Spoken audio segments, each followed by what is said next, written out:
Hello and welcome to episode 21 of the HamCorp Training Manual. In this episode, we set up scalable parallelized assembly lines with no toggle buses using just AE2. We also use these assembly lines to craft the first LUV components and enter LUV.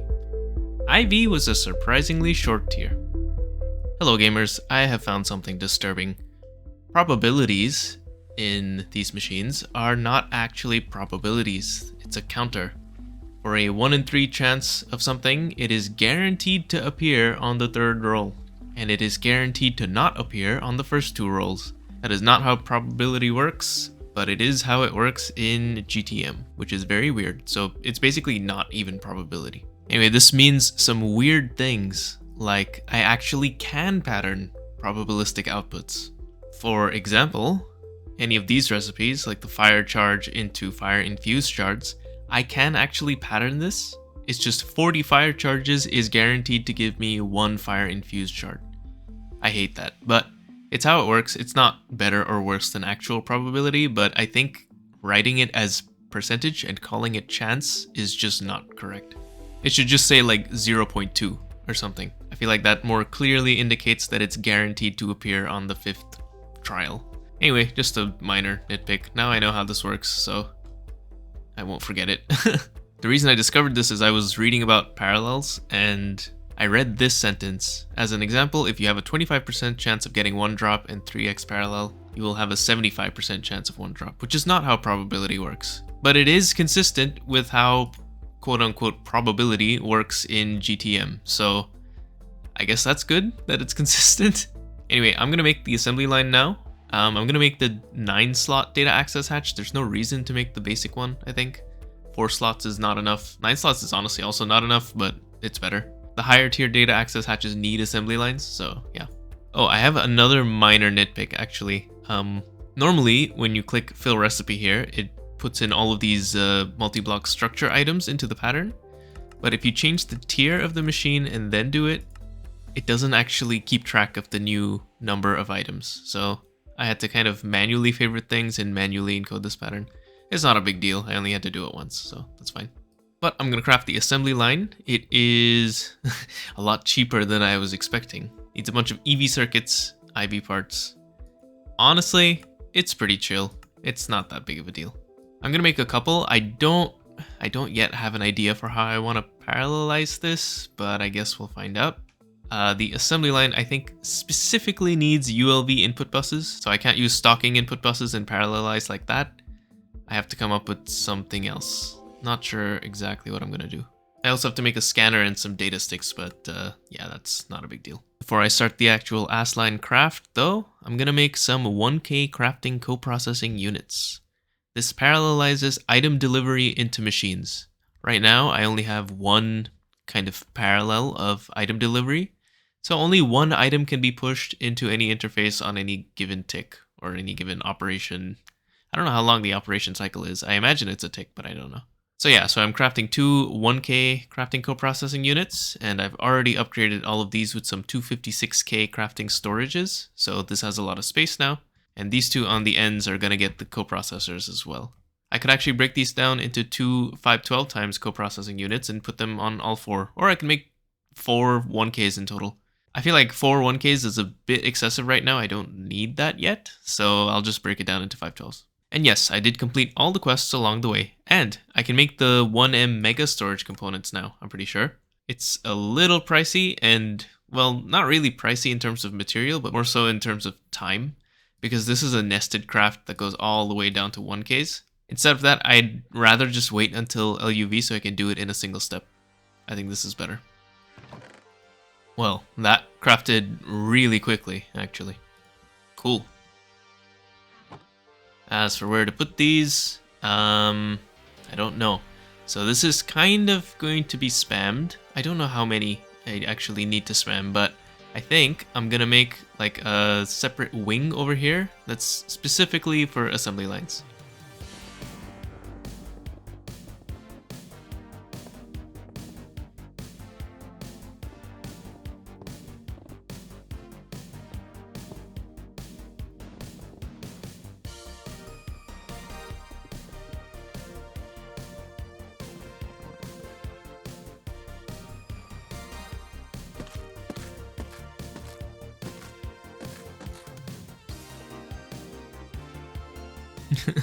Well, this building was quote-unquote complete for a grand total of about 1 day.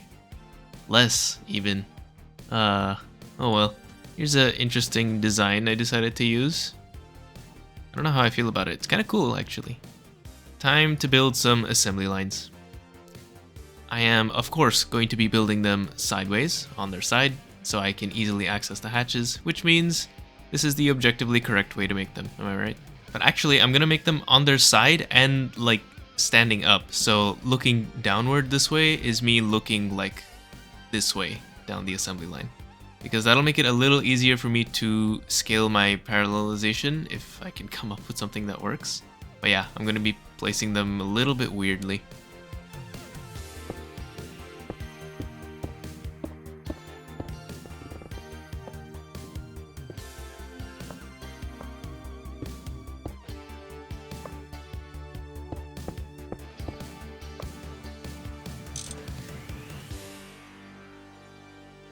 Now I gotta place 3 more. The length of the assembly line, by the way, determines the types of recipes it can do. So if you look at an assembly line recipe, there are up to 16 slots, and you need a 17 long assembly line to do a 16 slot recipe. I don't know if there are any actual 16 slot recipes in this pack. I just made all these assembly lines able to do them just in case. Oh, here's one. A bit later in the game. But yeah, one thing you can do if you're broke is you can share one of these faces. Like this whole wall can be shared. You can double share it because the other side is going to have a controller too, so then you can't just tile it forever. But I'm not even gonna do that because I'm not broke. Okay, I've placed my assembly lines over there in the distance, and as you can see there are some AE cables going around. So I will come back to that because that needs a bit more explanation. I also need to test it. To do so, I'm gonna make a bunch of LUV parts, like motors, pistons, robot arms, pumps, conveyors, that kind of thing. And the way I'm going to do that is I'm going to make one electric motor, scan it with a data stick, and that gets me a scanned electric motor. This does not get me an electric motor as it seems to do over here. What it does is it encodes the recipe for an LUV electric motor onto the data stick. And then this data stick can be put into an assembly line, like here. And then we put in the stuff and then it crafts. It needs the data stick, or research, to be able to do this craft. And I need one data stick for each of the assembly lines. But I don't need to use 4 IV motors, though I could. That is an option too. What I can do instead is use the scanner to copy sticks. So I just use 2 sticks. This one is the stick to copy. It's not consumed. And this is an empty stick. And then I get a copy of the stick. So I'm going to do a bunch of scans of IV components and make a bunch of copies, set everything up, make sure it works, and then I'll come back to explain what I've done. Oh yes, this works. Very cool. Here's a small little texture inconsistency I found. I've already reported it, but all the 64 amp energy converters use red for the FE in sides and green for the EU out sides, but all the other amperage converters use the opposite, so this one is inconsistent. Anyway, you're here for this.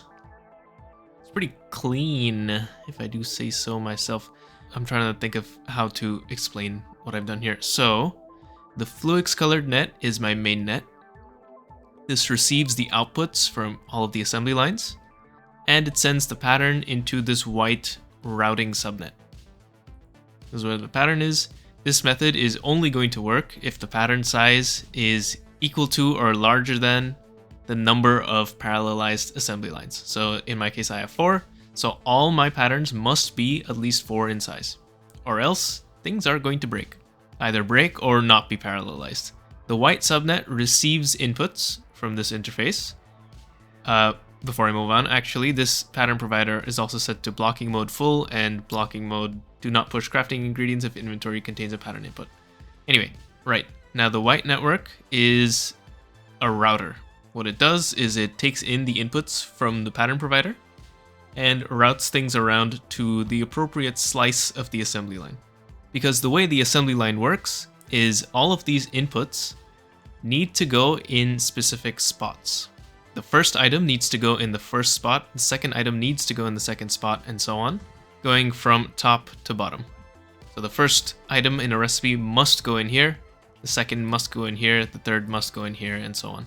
I think, actually, technically, It does work if you like start here and end here, if the recipe isn't 16 long, but I don't know if that's actually true. I think it is, but I'm not 100% sure. Anyway, that's just a tangent. The white routing network routes items into this right column and fluids into this left column. I know that in this version of GregTech, or in this version of StarT, this is a config thing, the order of fluids doesn't actually matter. I can put it in any order, and I could even put it all into one hatch, like a quad input hatch, and things would work. But I just did it with the same principle that I used on the right side, so I don't have to double explain things. This is exactly the same setup. The reds and greens are different slices of fluid input, and they're handled identically to the item slices, which I'll cover right now. Now, each slice of the assembly line, in other words, in this case, each horizontal layer, gets its own subnet. So there are 16 subnets here. Well, 17. Well, 18, 19, 20, 21 subnets here. But each subnet, each item slice subnet, handles one of the items. And the way it distributes items into each assembly line is by use of item P2Ps.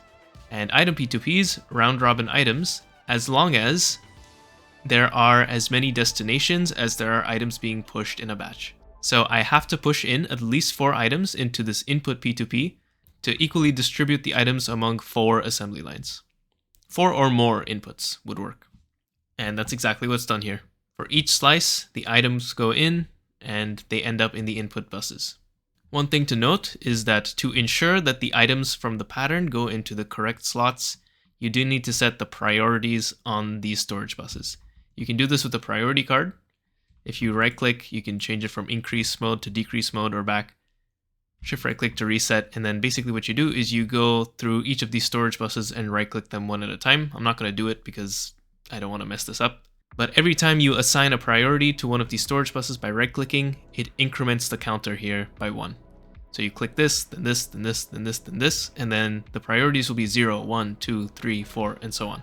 High priority means put the item here first. Low priority means put it there last. So up here I have a priority of 15, 14, 13, 12, 11, 10, down to 0.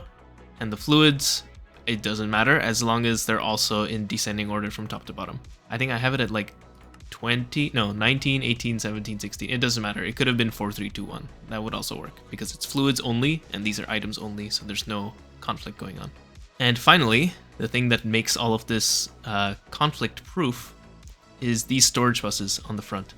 So the input hatches and the input buses on the frontmost layer, or the topmost layer, have storage buses on them.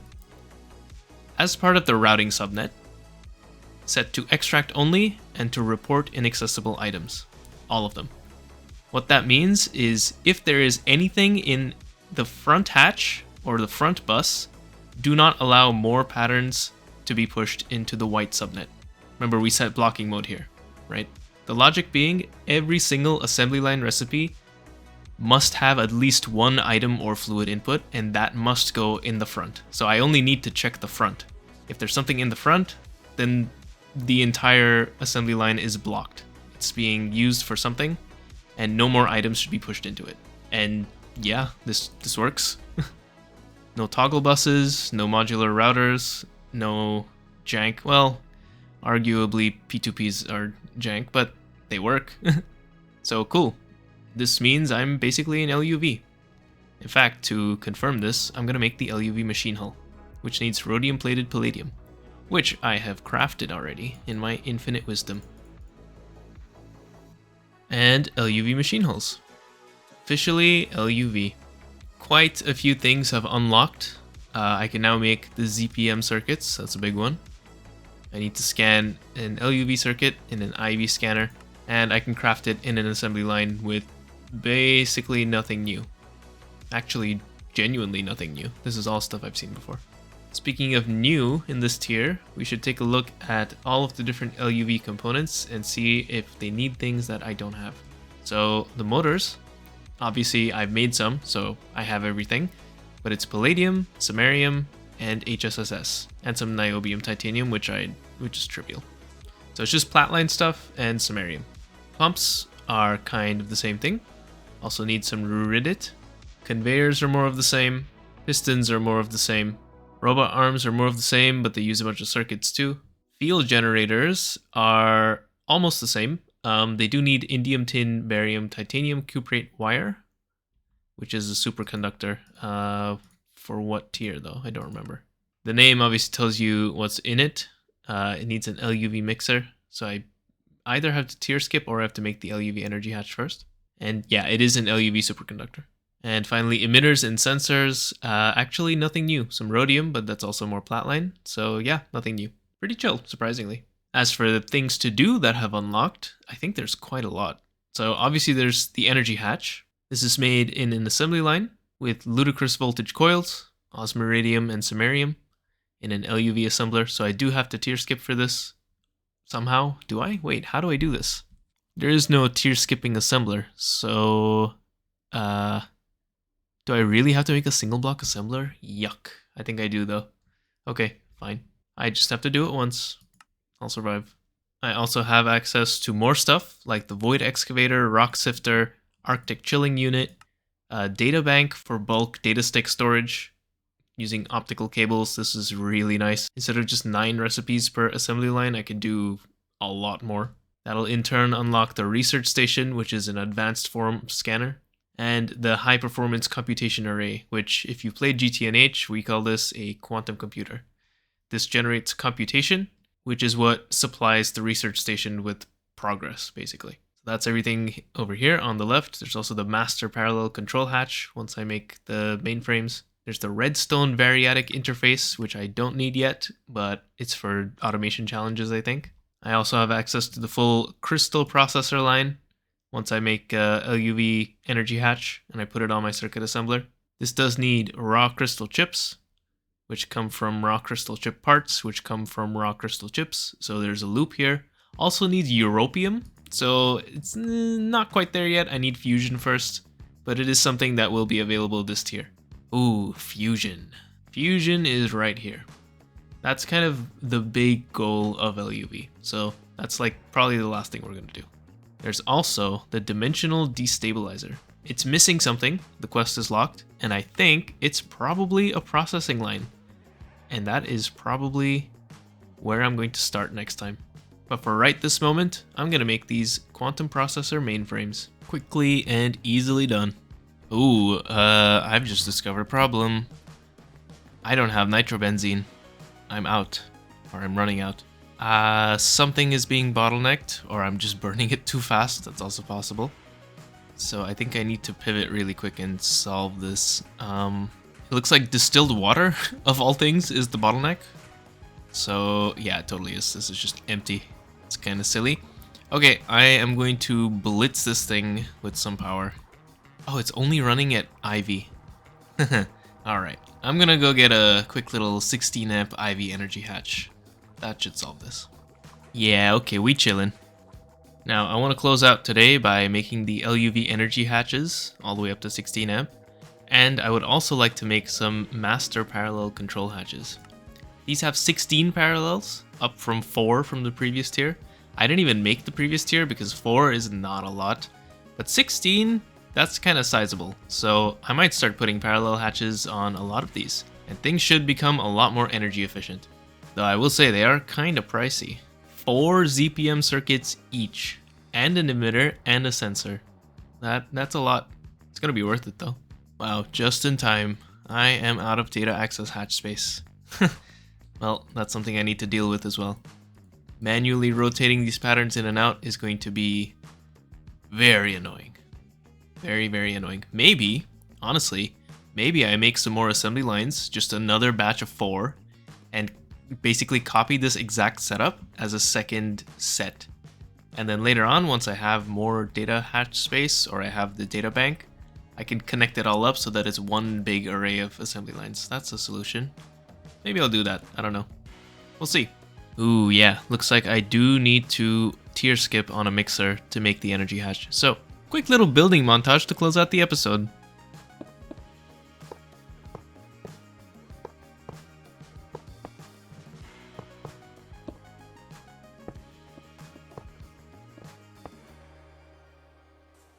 Single block assemblers. My be hated. Oh yeah. Next time, more progress. Thank you for watching this episode of the HamCorp Training Manual. In the next episode, we will begin work on LUV. Specifically, we will start processing debris to obtain netherite. We may or may not also look into upgrading our ore generation processes, but so far we seem to have more than enough resources to continue. I'll also update to the full theta release either now or after next episode, because that's out. See you next time.